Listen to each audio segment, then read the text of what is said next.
এদিকে আমতায় সেচখাল সংস্কারের উদ্যোগ। ৭৫ লক্ষ টাকা খরচে ৪ কিলোমিটার সেচখাল তৈরি। সেচখাল সংস্কার না হওয়ায় কৃষিকাজে সমস্যা হচ্ছিল। খালনা ও পশ্চিম খালনার ক্যানেলে সেচখাল সংস্কার, কৃষকদের দাবি মেনেই সেচখাল সংস্কার। সন্তু রয়েছে আমার সঙ্গে। কতটা খুশি সন্তু কৃষকরা, কি বলছেন এবার তারা? দেখো, আমরা ২ নম্বর ব্লকের খালনা পশ্চিম খালনা এলাকায় কয়েক হাজার হেক্টর কৃষি জমি কিন্তু এই মজে যাওয়া খালের ফলে কৃষিকাজ বন্ধ হতে বসেছিল।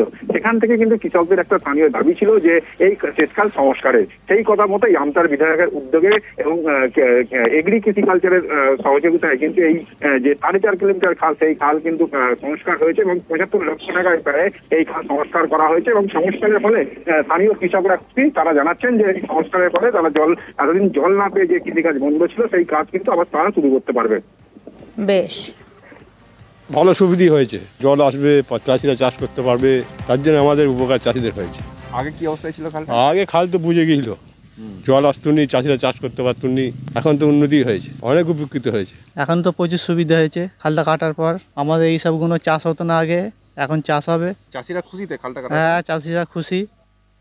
এই জায়গায় পুরো কৃষিকাজ একদম হতোই না, মানে জলের অভাবে খাল মজে গিয়েছিল।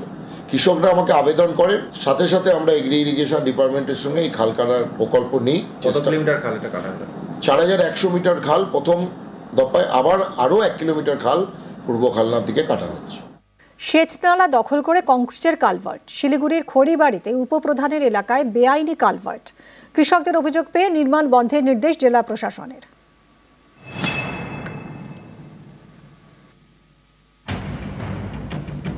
শিলিগুড়ির খড়িবাড়ি, এখানকার বুড়াগঞ্জ পঞ্চায়েতের উপপ্রধান থাকেন ডাঙ্গরভিটা গ্রামে।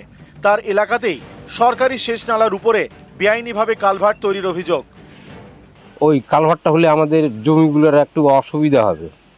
আমাদের চাষবাসের যে নিয়ে যাব গরু বাছুর, নাঙল টাঙল, তাদের জন্য অসুবিধা হবে আর কি। সমস্যা, ওটা যদি বাউন্ডারি করে দেয় তাহলে আমাদের জলটা নিকাশি করার কোনো রাস্তায় নেই, সমস্যা হবে। খড়িবাড়ির ডাঙ্গরভিটায় বিঘার পর বিঘা চাষের জমি। এই জমির পাশ দিয়ে গিয়েছে সেচ নালা। সেই সেচ নালার উপরে প্রায় ২ সপ্তাহ ধরে তৈরি করা হচ্ছে কালভার্ট। এই এলাকাতেই থাকেন বুড়াগঞ্জের উপপ্রধান। যেহেতু সেখানে উপপ্রধান রয়েছে তৃণমূলের, তার নজরে যদি এই বিষয়টা না থাকে তাহলে মানতে হবে যে উনি এর সাথে সেটিং আছেন এবং যারা ভূমাফিয়া আছে তাদের সাথে উনি জড়িত আছেন।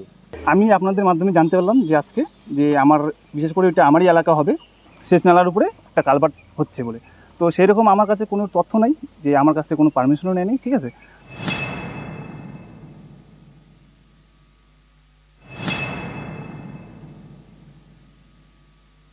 কালভার্ট বানিয়েছে সেটা তো অবৈধভাবে বানিয়েছে।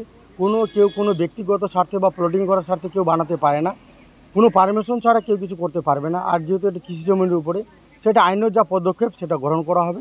हाँ, हमने देखे कि वो इलीगली वो बेस लैंड पे हो रहा है, तो उसी को हमने तुरंत स्टॉप कर दिया है फॉर द टाइम बिंग। और जिन्होंने किया उनको हमने नोटिस भिजवाया है।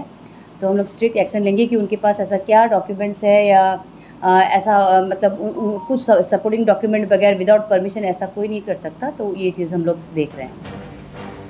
শিলিগুড়ি থেকে বিশ্বজিৎ মিশ্র, নিউজ 18 বাংলা। পড়ুয়াদের স্কুলমুখী করতে পাড়ায় পাড়ায় ঘুরছেন শিক্ষকরা। কোথাও অভিভাবকদের সঙ্গে কথা, কোথাও আবার পড়ুয়াদের স্নেহভরা বকুনি। কালকে যারা আমি ড্রেস করে স্কুলে দেখি, বুঝা গেল এদের দিদিমণি আসছে, মাস্টারমশাই সব এসছে। কালকে আমি ড্রেস করে যদি না যাস আমি তুলে নিয়ে চলে যাবো।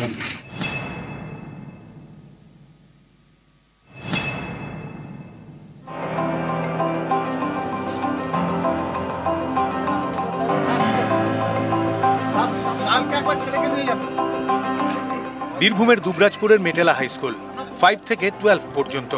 এই স্কুলে এমন অনেক পড়ুয়া আছে যারা রোজ স্কুলে যায় না।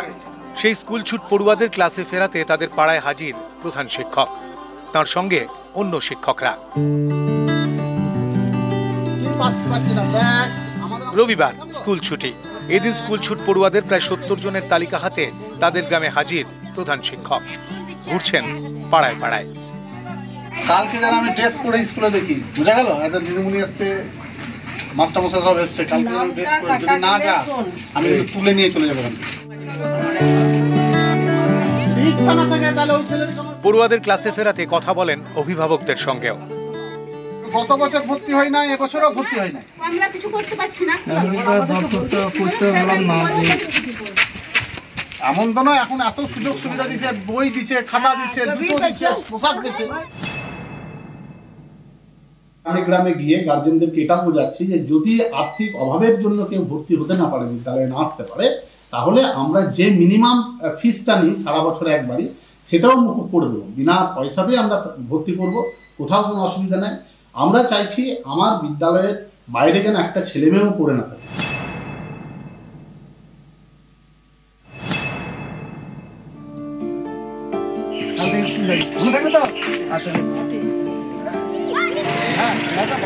পূর্ব বর্ধমানের রায়না, এখানকার মাঝখান্ডা হাই স্কুলের শিক্ষকও ঘোরেন পাড়ায় পাড়ায়।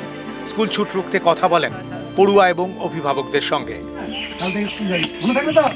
অভিভাবকদের যে বিবৃতি, কেন তারা বিদ্যালয়ে আসছে না, এই সমস্ত কিছু পর্যবেক্ষণ করার জন্যই আমরা সবকটি গ্রামে শিক্ষকরা টিফিনের পরে ক্লাস সাসপেন্ড রেখে তাদের এই খবর আনতে আমরা গিয়েছিলাম। স্কুল তো আমরা দিয়ে আসছিলাম, ক্লাসে ঢুকে আমরা জানি না, না স্কুল আমরা পড়া পাঠাবো, আমরা পড়াশোনা করাবো ছেলেটাকে।